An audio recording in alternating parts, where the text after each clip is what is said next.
Surat international airport ખાતેથી ઝડપાયો છે hybrid ગાંજો। 1,41,00,000ની કિંમતનો હાઇબ્રિડ ગાંજો ઝડપાઈ ગયો છે।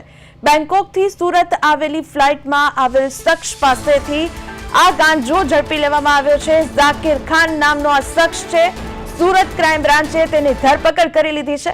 સ્મગલિંગનો આંતરરાષ્ટ્રીય નેટવર્કનો પર્દાફાશ થવાની શક્યતા હાલ અત્યારે આવી રહી છે સામે।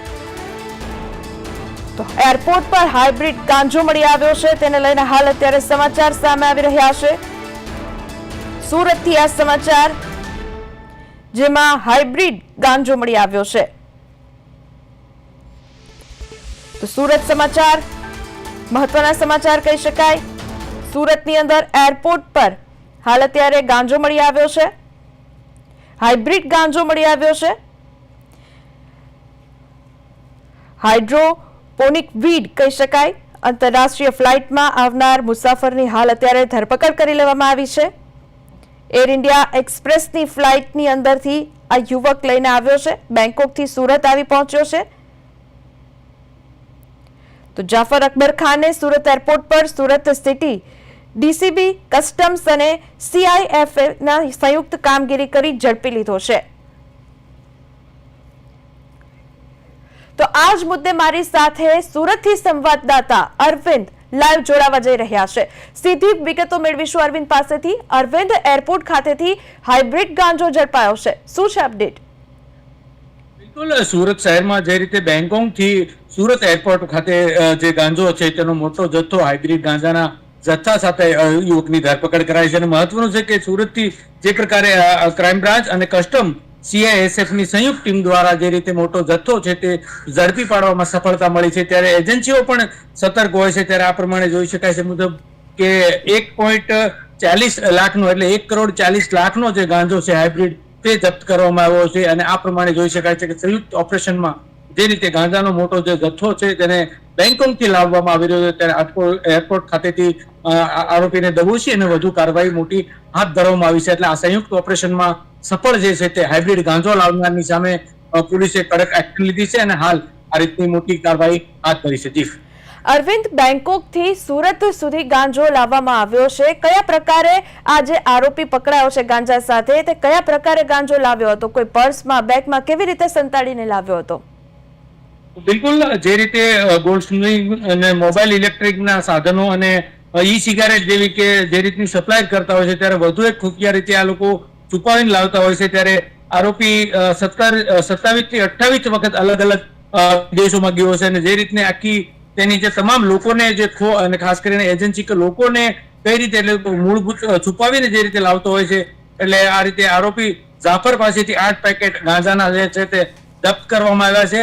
પરંતુ અલગનો આ જૂનો માહિર છે, એટલે જૂનો ખિલાડી છે કે કઈ રીતે આ ચેકિંગ થતું હોય છે ત્યાં બચવા માટેના તમામ ટીમ આપતો હતો, પરંતુ સુરત ખાતે આખરે છે તે દબોચાઈ ગયો છે। જી અરવિંદ, આંતરરાષ્ટ્રીય ડ્રગ્સની હેરાફેરીનો હવે કારોબાર પર્દાફાશ થાય તેવી અત્યારે શક્યતા લાગી રહી છે, તેને લઈને કઈ અપડેટ છે? જી ચોક્કસ, જે રીતનું આંતરરાષ્ટ્રીયમાં અલગ અલગ કિમિયા અપનાવતા હોય છે, અનેક વાર સ્મગલિંગના જે રીતના એરપોર્ટ ખાતે બનાવ બનતા હોય છે, ત્યારે આ પ્રમાણેની આ મોટી ઘટના છે ને તેમાં કહી શકાય કે હાઇબ્રિડ ગાંજો અને ખાસ કરીને સુરત એક મિની ભારત તરીકે લોકો જોતા હોય છે અને તેમાં આ રીતે ગાંજો એટલે કે હેરાફેરી કરનાર લોકો સામે પોલીસે અને ખાસ કરીને જે કસ્ટમ દ્વારા જે પ્રમાણે એક અલગ એજન્સી દ્વારા જે સંયુક્ત ઓપરેશન હાથ ધર્યું છે, ત્યારે ક્રાઇમ બ્રાન્ચ પણ જોતરાઈ હતી, એટલે વધુ એજન્સીઓ પણ અત્યારે સતર્ક બની છે અને આવા તત્વો સામે છે તે કડક કાર્યવાહી હાથ ધરી છે। જી અરવિંદ, ગાંધીના ગુજરાતની અંદર દારૂ તો હવે સામાન્ય થઈ ગયો છે, ત્યારબાદ હવે આ ગાંજાના પણ એક બાદ એક ધરપકડ થઈ, કોઈને પકડી પાડ્યા, ગાંજો ઝડપાયો, અહીંયાથી ઝડપાયો, ત્યાંથી ઝડપાયો। આ સિલસિલોને અટકાવવા માટે કેવા પ્રકારની કાર્યવાહી થવી જોઈએ અને હાલ આ યુવાધન ક્યાં જઈ રહ્યું છે અરવિંદ?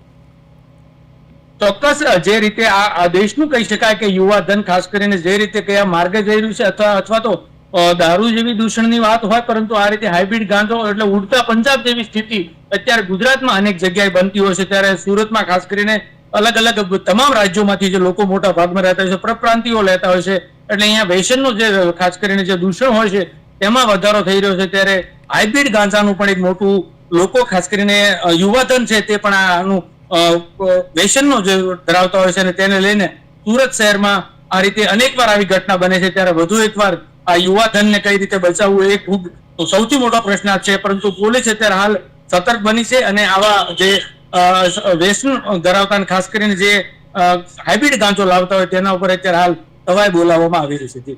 અરવિંદ, એક પ્રશ્ન એવો પણ થઈ રહ્યો છે કે જો આ હાઇબ્રિડ ગાંજો પકડાયો ના હોત અને આવી ગયો હોત તો આ હાઇબ્રિડ ગાંજાના સેવનથી શું નુકસાન થાય? ગાંજો એટલે કહી શકાય કે અત્યારે હવે જે કીધું એમ કે દારૂ, બિયર કે તો સામાન્ય છે, પરંતુ હાઇબ્રિડ ગાંજો એક એવું પદાર્થ છે કે એવું નશીલું દ્રવ્ય છે કે જે યુવાધનને ખાસ કરીને બરબાદ કરવામાં હાઇબ્રિડ ગાંજો છે. તેમાં મહિલાઓ પણ ક્યાંક ક્યાંક જોવા જાય તો યુવતીઓ પણ બાકાત નથી હોતી અને યુવતીઓ પણ અવારનવાર જે રીતે હાઇબ્રિડ ગાંજાનું લાવવામાં કે જે રીતનું સેવન કરતા હોય છે એટલે ખૂબ ખતરનાક સાબિત થઈ શકે છે. ત્યારે સુરતમાં અગર જો પકડાયું ન હોત તો અનેક લોકો સુધી આ જે વ્યસન છે, ખાસ કરીને આ વેપલો જે છે હાઇબ્રિડ ગાંજાનો, તે અનેક લોકો સુધી બરબાદીમાં વધુ ભાગ ભજવત. પરંતુ પોલીસની જે ક્રાઇમ બ્રાન્ચની અને જે રીતની એજન્સીની સતર્કતાને કારણે એરપોર્ટ ખાતેથી બેંકોકનું જતું અને ખાસ કરીને મોટા પ્રમાણમાં એટલે કે 1,40,00,000 જેટલો જે હાઇબ્રિડ ગાંજો છે તે ઝડપી પડાયો છે. જી બિલકુલ અરવિંદ, અમારી સાથે જોડાઈને આ તમામ અપડેટ આપવા બદલ આપનો ખૂબ ખૂબ આભાર. તો સુરતની અંદર એરપોર્ટ પરથી હાઇબ્રિડ ગાંજો જે છે તે પકડી પાડવામાં આવ્યો છે, સાથે એક શખ્સની ધરપકડ પણ કરી લેવામાં આવી છે. ક્રાઇમ બ્રાન્ચે આ શખ્સની ધરપકડ કરી છે, એરપોર્ટ ખાતેથી તેને ઝડપી પાડવામાં આવ્યો છે.